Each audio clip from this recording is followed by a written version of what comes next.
Pagi-pagi dapat pertanyaan yang diajukan ke saya. Bagaimana mendapatkan kembali Timur Timur balik masuk dalam payung Indonesia? Oke, saya senang pertanyaan seperti ini. Pasti saya jawab dan urai. Tapi nggak ada niatan mau pamer dengan penguasa sekarang dengan mengatakan, tuh saya punya grand plan. Kamu ada nggak? Yang pasti akan dijawab olehnya, kamu boleh-boleh aja punya grand plan. Tapi nggak ada rakyat yang percaya Sontoloyo. Rakyat tetap pilih saya. Itu artinya saya lebih benar. Ya nggak apa-apa juga sih. Namanya juga orang punya pengaruh dan dapat mandat rakyat. Sementara saya kan pemimpi, boro-boro dapat kepercayaan, peluang aja nggak ada. Begini cara ambil Timur Timur kembali. Pastinya tidak pakai jalur hard power seperti yang dilakukan Australia dengan mengatasnamakan UNAMED di PBB dulu. Pancing dengan konflik horizontal, masuk peacekeeping, lalu diadakan referendum. Mau lepas dari Indonesia atau masih mau bergabung dengan Indonesia. Hasilnya 70% ingin lepas dari Indonesia. Lalu berdirilah negara Timor Leste. Itu peran Australia gede banget, 80% barangkali. Bos UNAMED namanya Robert Kingsley sekarang jadi penasihat pertahanan Perdana Menteri Australia.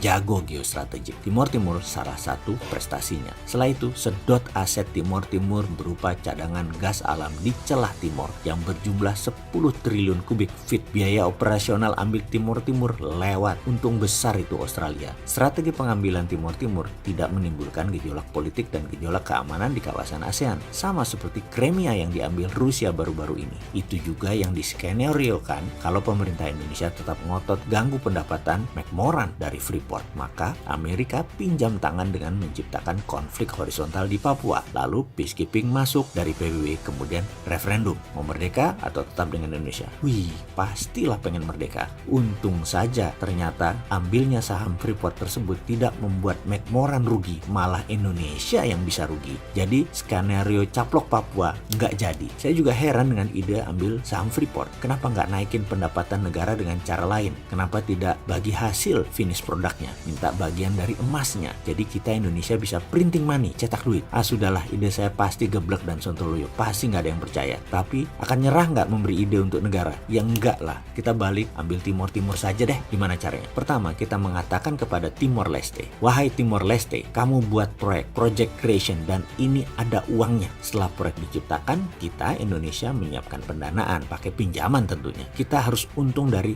cost of fund. Jangan terlalu tinggi, nanti mencekik. Jangan terlalu rendah, nanti Timor Leste-nya profit. Bikin Timor Leste jangan hidup tapi jangan mati, itu prinsipnya. Lalu, proyek itu harus dapat sovereign guarantee atau jaminan negara. Jaminan B2B, business to business, nggak bisa ngikat APBN Timor Timur. Boleh semi sovereign garansi, yaitu pakai BUMN Timor Timur. Karena BUMN kan punya negara. Kalau default gagal bayar, ambil jaminan negaranya. Pokoknya jangan swasta Timor Timur aja yang punya proyek. Jadi pihak Indonesia akan menyiapkan pinjaman, permesinan, tenaga kerja, konstruksi, operation, dan maintenance. Pastikan profit harus pihak Indonesia dulu yang ambil. Proyek harus di stretch, ditarik panjang, harus multi-year, bikin sampai 20 tahun kalau perlu pengembaliannya. Jangan 5 tahun balik modal, supaya Timor Timur kekunci terus. Jadi begitu proyek jalan, maka Timor Leste akan mulai kita ambil uangnya. Pertama, bunga pinjaman. Kedua, pokok pinjaman. Ketiga, profitnya. Keempat, biaya rutin perbaikan dan pemeliharaan. Kelima, tenaga kerja operasionalnya. Keenam, jangan lupa asuransinya, harus asuransi Indonesia. Pokoknya sampai residual derivatif, barang sisa kecil-kecil, ambilin semua. Timor Timur pokoknya hanya pemanfaatan jalanannya saja. Misalnya dengan pembangunan jalan tol, industri di sana seperti pariwisata maju. Nggak apa-apa, pokoknya jangan di proyek yang kita bangun mereka dapat untungnya. Kita tahu bahwa membangun infrastruktur lama hasilnya, dan itu penting. Timor Timur harus bangun sarana dulu kira-kira 4-5 tahun jalan,